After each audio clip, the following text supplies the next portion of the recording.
ngayon for today's video guys. Ayan, dumating na yung in-order ko na cellphone. Ayan, from noon.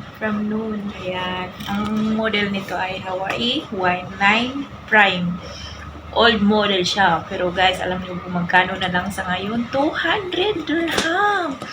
200 dirham sa Pilipinas pa ay 28 na lang. 2,800 na. So, kaya pala ako naka-order kasi dati ito yung phone ko. Huawei Y6 Prime. Ayan, nabili ko siya ng 450 dirham sa Saudi. But for now, ito Huawei Y9.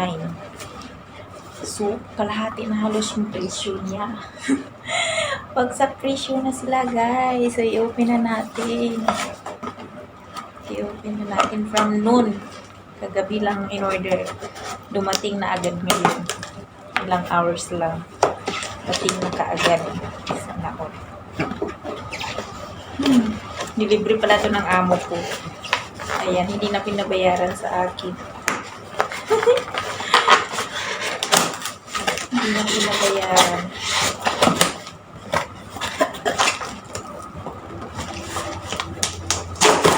Wow. Bubble wrap pa siya.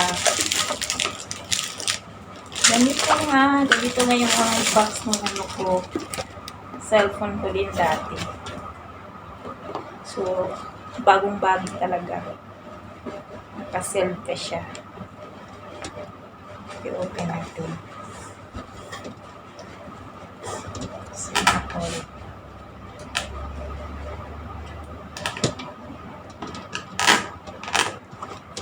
Hey! So, talagang nag-order ako ulit kasi yung phone ko. Halos 5 years na yan, hindi pa nasira. So, ito talaga yung Huawei, matibay. Iba yung Huawei.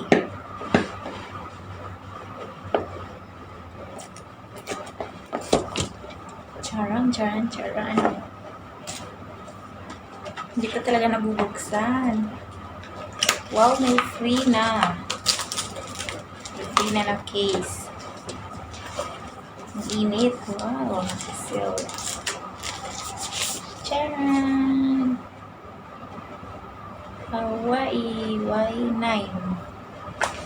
Ayan, may free charger siya. Charger and headset. Halagang 200 dirham.